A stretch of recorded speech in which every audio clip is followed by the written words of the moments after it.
Descobri que meus pais compraram secretamente uma casa para o meu irmão, mas se recusaram a ajudar quando minha filha precisou de uma cirurgia. Ela é adotada, disse meu pai. Não é totalmente da família, filhos sendo bem honestos, acrescentou minha mãe. Ontem à noite, sentei-me à mesa com eles. O que eu disse a seguir destruiu nossa família para sempre. Meu nome é Mark. Tenho 36 anos e sou taxista em uma cidade média onde o aeroporto está sempre em obras e as pessoas ainda discutem sobre qual pizzaria é a verdadeira. Trabalho principalmente à noite. Menos turistas, mais histórias. Levo sempre uma garrafa térmica de café forte, um rolo de moedas para parquímetros e carregadores de celular de todas as marcas, porque as gorjetas acontecem nos pequenos gestos. Sou o filho mais velho. Cresci ouvindo que eu era confiável, útil, o tipo de pessoa que podia ser deixada com uma lista e voltava com tudo marcado. Meu irmão Evan tem 30 anos. Ele é o andourado da família. Risada fácil, grandes sonhos. É alérgico a madrugadas e explicações longas. Mamãe o chama de a nosso raio de sol. Papai o chama de a nossa esperança. Casei com Ana quando tinha 26 anos. Moramos de aluguel em um apartamento de 2 quartos acima de uma farmácia. Nossa filha, Lily, tem 8 anos. Nós a adotamos quando ela tinha apenas 3 semanas. Ela tem uma covinha na bochecha esquerda e opiniões muito firmes sobre meias. Chama todo cachorro de a senhor, mesmo quando é claramente uma fêmea. Quando chego à escola com o táxi e ela me vê, corre como se a mochila estivesse tentando voar. O trabalho no táxi me ensinou paciência. Você escuta. Não corrige. Apenas dirige. Leva as pessoas aonde precisam ir mesmo quando dão direções erradas. Era assim que eu costumava lidar com minha família. Deixava falarem. Concordava. Fazia os desvios por eles. No inverno passado, o cardiologista de Lily disse o que ninguém queria dizer. Cirurgia dentro de 1 ano. Ele não dramatizou. Explicou como se fosse uma previsão do tempo. Desenhou um coração simples no verso de uma folha de cobrança e circulou a parte que precisava de ajuda. Dobrei o papel como se fosse frágil. Ana segurou minha manga por baixo da mesa. Voltamos para casa sem ligar o rádio. Não contei aos meus pais naquele dia. Contei uma semana depois, quando eles vieram deixar uma caixa de potes que mamãe encontrou para a temporada de sopas. Sentaram-se à nossa mesa minúscula e elogiaram as cortinas. Eu disse, Lily vai precisar de uma cirurgia este ano. Mamãe piscou rápido. Papai colocou a mão sobre a caixa como se fosse pegá-la e ir embora. Vamos orar, disse mamãe. Vamos, repetiu papai. Achei que aquele fosse o primeiro tijolo de um muro de apoio. Me enganei. Mas essa parte vem depois. Cena de hoje, jantar de domingo na casa dos meus pais. Frango assado, vagem cozida demais. O purê especial do papai, que ele mexe com uma colher de pau que não deixa ninguém tocar. Eva está atrasado, como sempre. Mamãe deixa o noticiário no mudo, então o âncora mexe a boca sem som, como se contasse segredos. Eu levo uma salada porque nos disseram para trazer algo fresco. Ana coloca Lily com os lápis de cor na ponta da mesa. Lily desenha um táxi com asas. Super táxi, ela diz. Eva chega 30 minutos atrasado, com um saquinho de padaria e uma história sobre o trânsito. Beija a mãe na bochecha. Dá ao pai um meio abraço que parece um aperto de mão que se perdeu no caminho. Bagunça o cabelo de Lily e pergunta, como está minha moça favorita? Lily responde, tô te fazendo uma multa por excesso de velocidade. Ele ri como se fosse a melhor piada que já ouviu na vida. Comemos. A conversa é leve, superficial. Trabalho, vizinhos, o velhinho da rua que pinta a caixa de correio todo mês. Espero que alguém pergunte sobre a consulta da Lily na semana passada. Ninguém pergunta. Estou acostumado a ser o primeiro a falar, então falo. Os níveis de oxigênio dela estão estáveis, digo. O especialista está otimista. A janela para a cirurgia é no fim do verão. Mamãe acena com a cabeça. Bebe água como se estivesse num comercial. Papai comenta, hospitais são ladrões. Como se isso fosse empatia. Evan diz, verão é puxado pra mim. É minha temporada cheia. Ele nem tem um trabalho que tenha temporadas. Tem projetos que têm humores. Começo a dizer algo sobre agenda, mas mamãe me interrompe com uma voz alegre. Falando em casa, Evan, conta pra eles sobre o lugar. Meu garfo para no meio do caminho até a boca. Que lugar? Evan sorriu um pouco tímido, um pouco convencido. Nada ainda. Só estamos vendo. Papai não se contém, nosso garoto achou um bangalô fofo perto do lago. 2 quartos, quintal grande. Precisa de uns reparos, claro, mas a estrutura é boa. Mamãe pousa o copo. Queremos que ele se estabeleça. Já ficou tempo demais perdido. Ela me olha do mesmo jeito que olha um quadro torto. Você entende, não é? Eu digo, entendo o quê?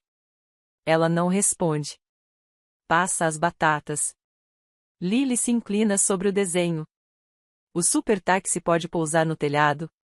Ana responde, só se o telhado for reforçado. Observo meus pais olhando para Eva. É o olhar de quem coloca uma coroa na cabeça de alguém e tenta se convencer de que não é pesada. Não faço mais perguntas, ainda não estou pronto para as respostas.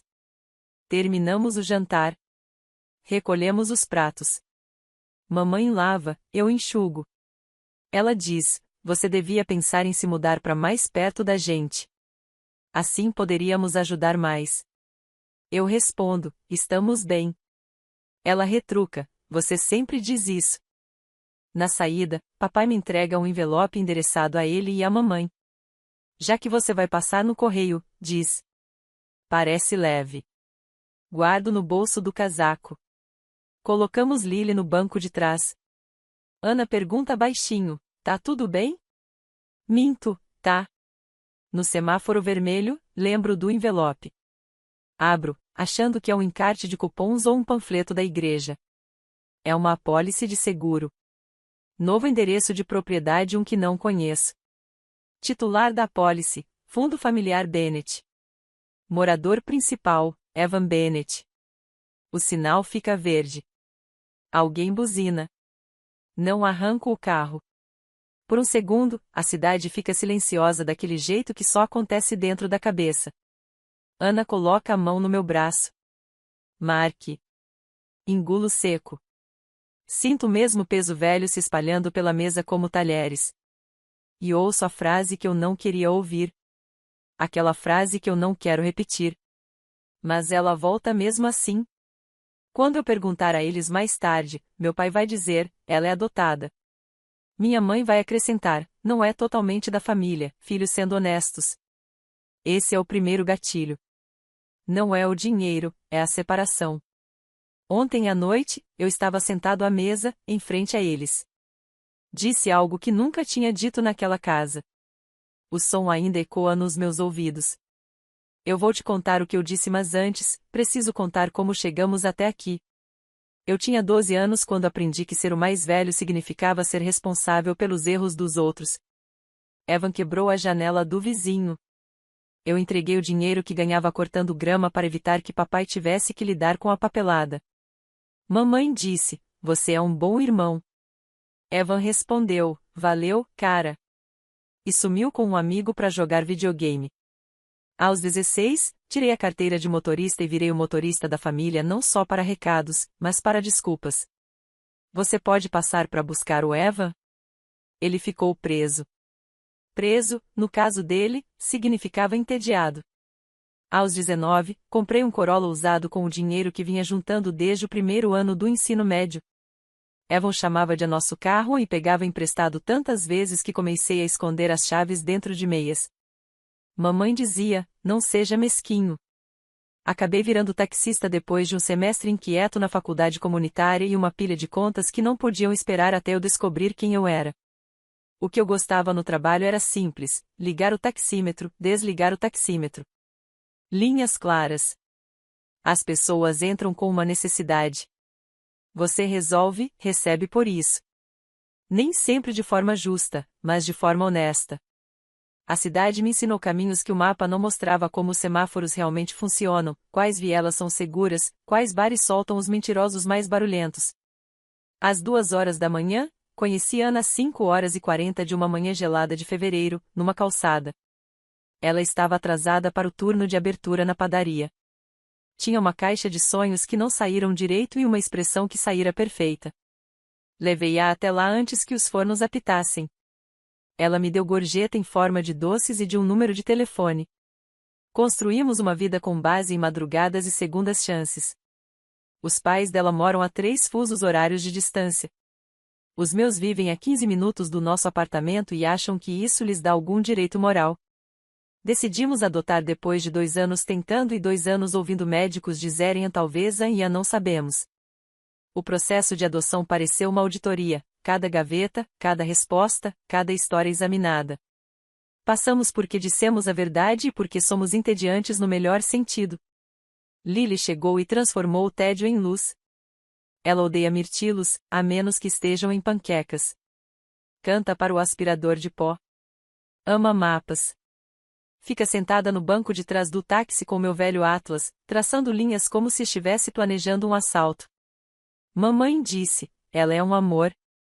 E depois, na cozinha, achando que Ana não estava ouvindo, é só, diferente. Papai concordou, afundado no café. Sangue é sangue. Eu respondi, família é trabalho. Mamãe franziu o senho. Não seja dramático. O sopro no coração apareceu durante um exame de rotina.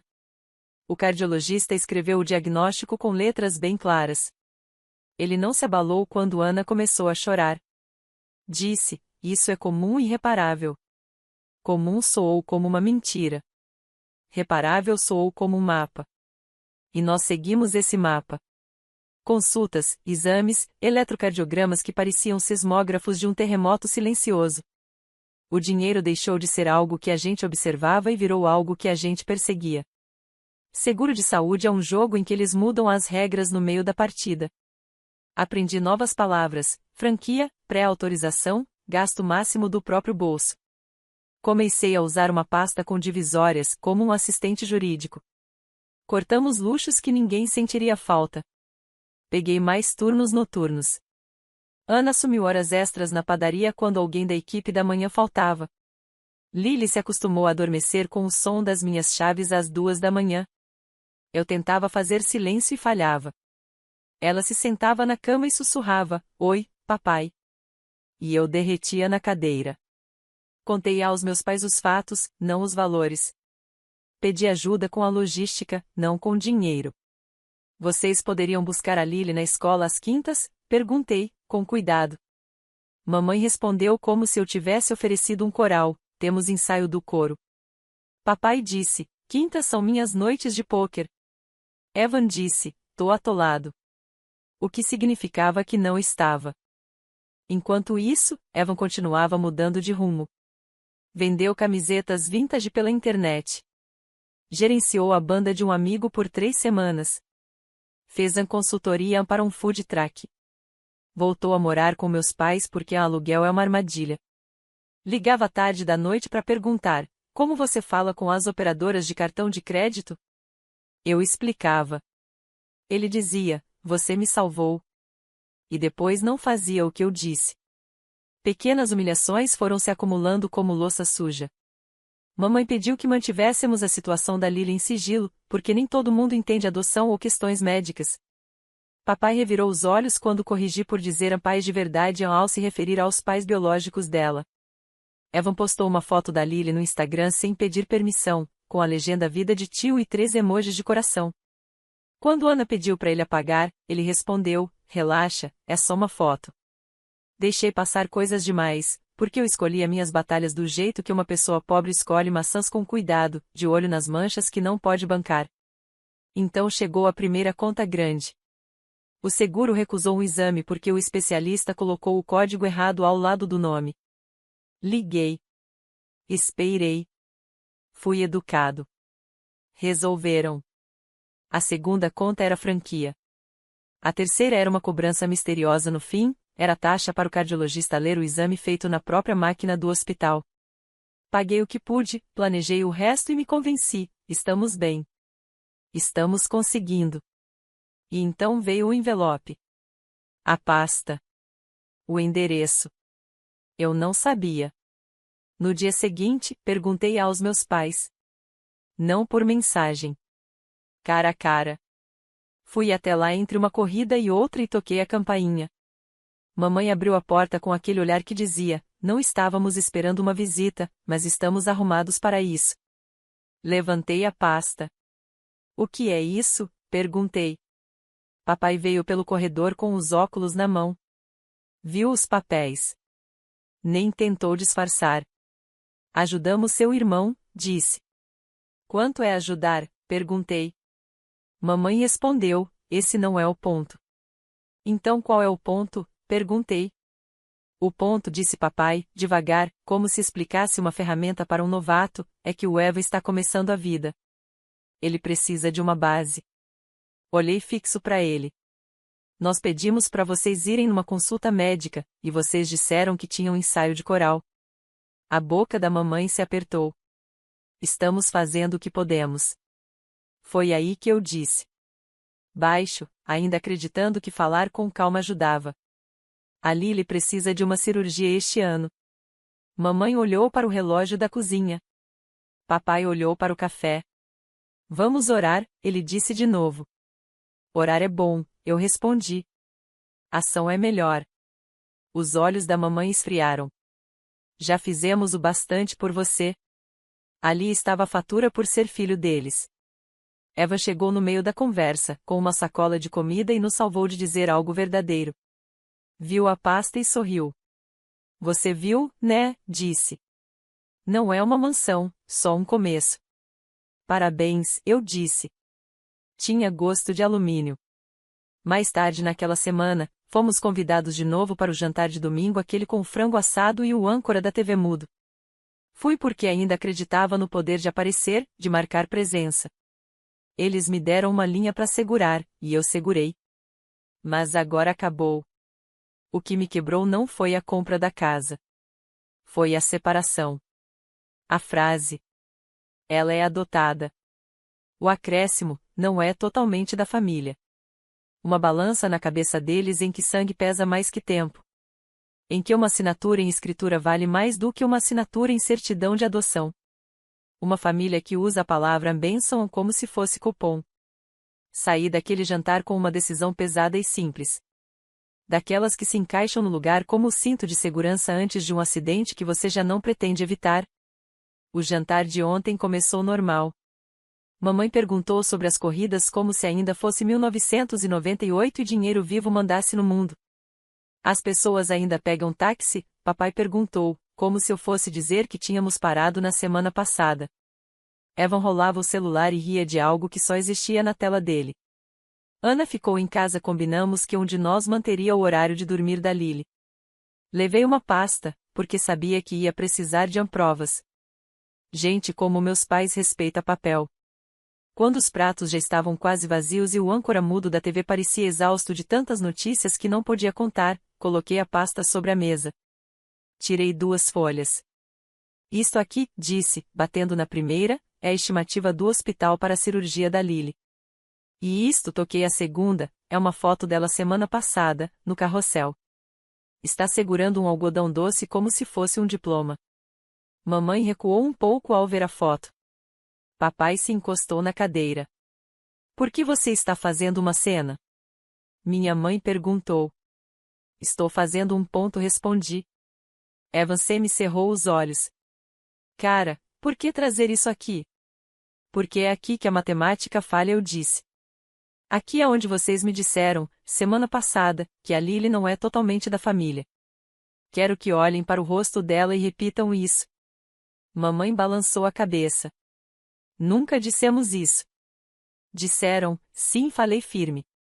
Papai disse, ela é adotada. E você completou, não é totalmente família, filho, se formos honestos.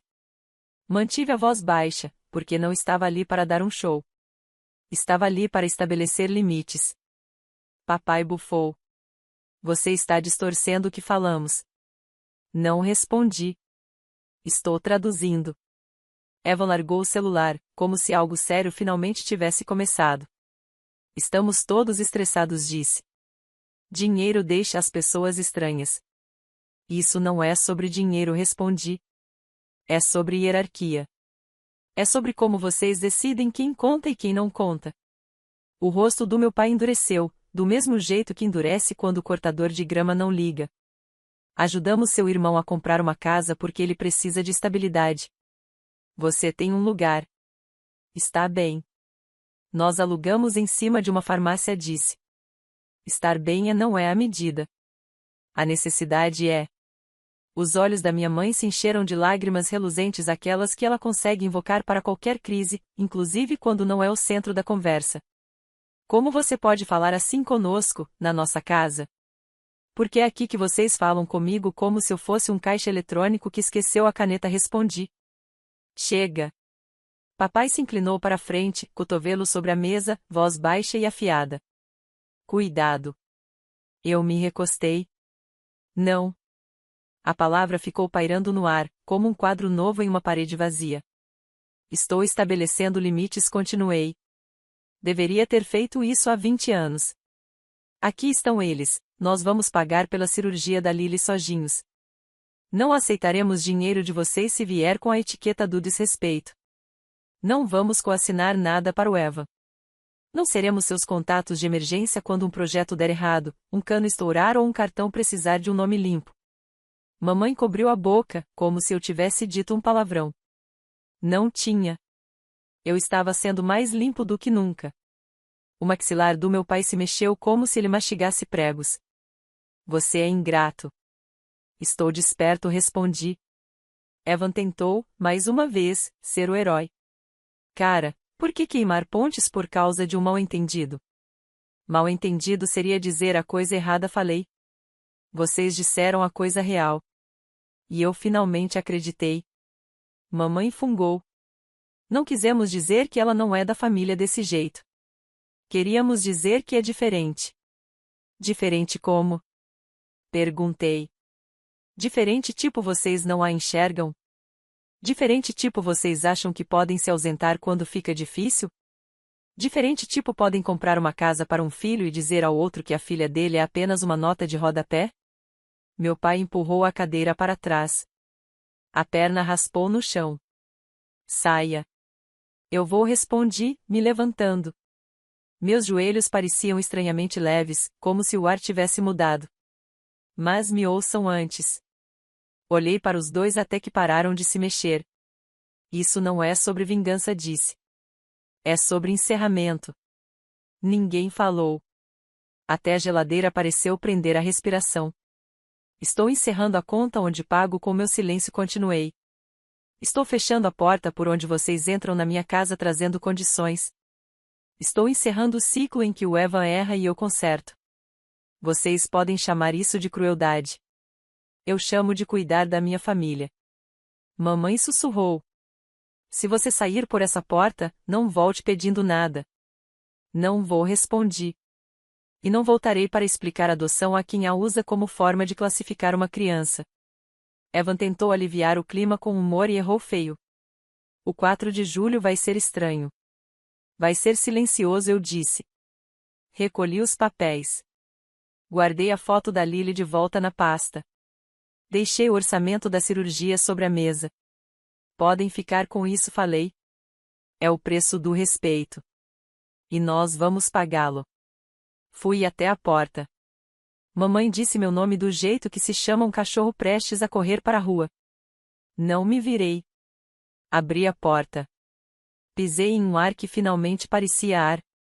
A primeira coisa que fiz ao chegar em casa foi abraçar a Ana por mais tempo do que o normal. Ela se afastou um pouco, olhou meu rosto e assentiu como quem entende sem precisar de palavras. Lily dormia. Seu peito subia e descia em um ritmo que eu jamais voltarei a tomar como garantido. Na manhã seguinte, meu celular começou sua performance. 7h12 Mamãe, precisamos conversar sobre ontem à noite. Você exagerou. 7h16 Papai, devolva a chave reserva. 7h17 Papai, de novo, e a furadeira. 7h25 Evan, cara, que tenso. Mamãe tá um caco. 7h26 Evan, só pede desculpa, pronto. 7h41 número desconhecido. Reunião de família hoje, 18 horas. Tia Barb, claro. Ela adora comitês e salada de batata. Virei o celular com a tela para baixo. Preparei o lanche da Lily, sanduíche de peru, fatias de maçã e um bilhete dizendo: "Você é corajosa." Fiz a corrida da manhã até o aeroporto fingindo não ouvir o celular vibrar, insistente como uma abelha presa. Ao meio-dia, liguei para o setor de cobrança do hospital para confirmar o plano de pagamento que tínhamos acertado semanas antes. Aquele que eu ficava me convencendo ser um paraquedas, não uma maldição. A mulher na linha tinha uma voz que soava como meias quentinhas. "Podemos começar com $400 por mês", disse ela. "Se algo mudar, me liga. A gente não manda ninguém para cobrança sem tentar ajudar." Anotei o nome dela. Disse: "Obrigado." Como se ela tivesse inventado o conceito. Às 2 da tarde, minha mãe ligou. Atendi porque eu queria o tipo certo de briga. Aquela em que você aparece e diz suas falas com clareza. "Eu não entendo como você pode ser tão cruel", ela começou. "Eu não estou sendo cruel", respondi. "Estou sendo claro." "Somos seus pais", ela disse. "São, sim", eu disse. "Mas não são meus juízes. E vocês não têm o direito de rebaixar minha filha só para que as suas escolhas pareçam melhores." Silêncio. Depois veio aquele suspiro que significa que ela está juntando lágrimas para usar depois. "Seu pai está muito chateado." "Ele vai sobreviver", falei. "E nós também." À noite, o grupo da família parecia um mural de clube de teatro de cidade pequena. "Tia Barb, precisamos deixar as diferenças de lado." "Prima Geis, o sangue é mais grosso que a água." "Tio Pet, as crianças de hoje são muito sensíveis." "Meu primo Ben me mandou mensagem em particular: orgulho de você. Tem um ar-condicionado sobrando, se precisar." Respondi com um coração. Silenciei o grupo principal. Às 18h03, bateram na porta do jeito que senhorio bate. Olhei pelo olho mágico. "Pai." Abri, mas deixei a corrente. Ele levantou a chave reserva como quem mostra uma prova num tribunal. "Vim devolver." Colocou na minha mão. Estava quente do calor da palma dele. "Você vai voltar quando precisar de alguma coisa." "Preciso que pare de dizer isso", respondi. Ele inclinou a boca. "Vamos ver." Fechei a porta. Guardei a chave numa gaveta com pilhas, elásticos e outras coisas úteis, mas não urgentes. No dia seguinte, Eva ligou 12 vezes. Atendi na 13ª. Curiosidade não é virtude, mas... "Cara, isso tá saindo do controle", ele disse. "Mamãe não dormiu." "Ela vai dormir hoje", falei. "Tenta chá de camomila." Ele riu, achando que eu estava sendo engraçado de propósito.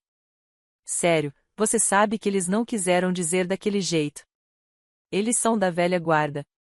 "Velha guarda serve pra música, não pra ética", respondi. "Você vai mesmo cortar relações por causa de uma frase?" "Não foi uma frase", disse. "Foi uma política." Ele soltou o ar. "Tanto faz. Pode vir sábado pra ver o relatório da inspeção? A casa tem umas fiações esquisitas." "O pai disse que você entende disso." "Não falei." Pausa. "Não." Repeti. "Contrata um eletricista." Ele desligou sem se despedir. Um progresso, de certa forma. Ele costumava achar que eu era um eletrodoméstico. Naquela semana, fiz uma lista chamada Novas Regras. Escrevi num cartão e colei dentro do armário, como certificado de segurança alimentar de restaurante. Sem empréstimos. Sem coassinar nada. Sem resgates de emergência. Um único canal de contato, e-mail. Sem mensagens tarde da noite. Sem visitas de surpresa. Qualquer visita exige respeito por Lily. Um comentário fora de linha e a visita termina. Ana leu, apoiou o queixo no meu ombro e beijou o topo da minha cabeça. "Eu gosto desse Mark", ela disse. "Ele é entediante de um jeito corajoso." Contamos pra Lily uma versão infantil da história. "A gente vai dar um tempo da vovó e do vovô", falei, enquanto dirigíamos para casa depois da escola. Sentimentos de adulto se misturaram. Lily ficou em silêncio por um minuto, pensando do jeito que só ela pensa com o rosto todo. É por minha causa? Perguntou. Não respondi. É sobre como a gente protege nossa casa. Você ainda ama eles? Eu amo, mas a gente disse. É isso que os pais devem fazer. Ela assentiu, satisfeita. Podemos tomar sorvete? Tomamos sorvete. Ela escolheu granulado colorido. Eu escolhi chocolate porque às vezes a gente diz assim duas vezes. Chegou o dia 18 de julho. Escrevi no calendário em letras grandes. Montamos um plano como quem constrói uma ponte. Vizinho de plantão pro gato, colega da Ana de prontidão para as entregas de pão caso ela precisasse sair, meu chefe aprovou a folga.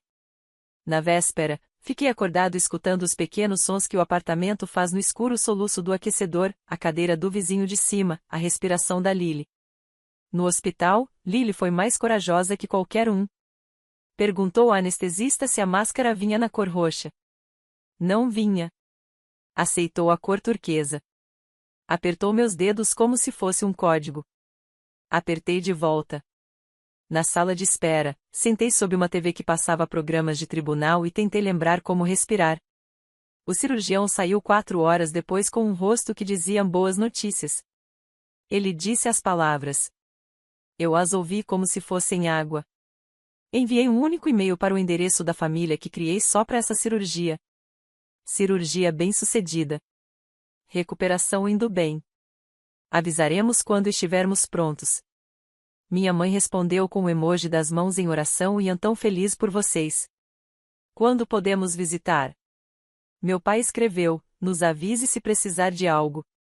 Eva mandou, orgulho de você, mano. Fechei o e-mail e voltei pro quarto da Lily, onde as máquinas apitavam em uma língua que eu estava aprendendo a não temer. A recuperação foi lenta e sagrada. Medimos remédios e cochilos como ingredientes. Ana mantinha um caderno com horários e doses. Eu acompanhava cada passo da Lily até o banheiro como se fossem quilômetros. Amigos apareceram com lasanhas e ofertas de carona. Nossa vizinha de cima, Dona Chá, deixou uma sacola de livros e um bilhete que dizia, estamos aqui. Chorei na pia quando ninguém via. Chorei na pia quando Ana via. Ela encostou minha cabeça no ombro dela e disse. Deixa sair. Depois a gente repõe. Meus pais mandavam mensagens a cada poucos dias, perguntas que pareciam inspeções. A cicatriz é grande? Vai ter restrições? Quando ela volta ao normal? Respondia quando me sentia generoso. Ignorava quando não. Generosidade é um recurso. Agora trato como dinheiro. 2 semanas depois, minha mãe tentou outro ângulo. Fizemos lasanha extra. Podemos levar aí? Respondi. Podem deixar com o porteiro lá embaixo. A gente nem tem uma porta, cara. Era o meu jeito de dizer, a porta fica fechada, a menos que suas mãos estejam vazias de condições. Evan postou uma foto do quintal novo com uma legenda sobre como o trabalho duro compensa. Marcou a marca da churrasqueira. Eu nem olhei por muito tempo. Não preciso alimentar a parte de mim que conta as bênçãos dos outros e chama isso de roubo. Eu alimentei minha filha com sopa e a vi adormecer com o adesivo da enfermeira ainda grudado na camiseta. 3 semanas depois, Lily quis ir ao parque. Fomos. Ela andava devagar, como se o mundo tivesse virado algo que se saboreia. Subiu no escorregador pequeno e sentou no topo, rainha de algo suave. Olha pra mim, ela disse. Eu olhei. Ela escorregou. Riu como uma janela se abrindo. Naquela noite, fiz outra lista chamada O que muda. Parei de explicar adoção pra gente que usa isso pra medir amor. Parei de atender ligações que começam com você tem 1 minuto, e terminam 1 hora depois com eu resolvendo um problema que não criei. Guardo dinheiro como respeito automaticamente, antes que alguém possa pedir. Deixo o silêncio ser uma resposta. Eu dormi. Sono de verdade. Daquele tipo em que você acorda e o mundo não parece uma dívida não paga.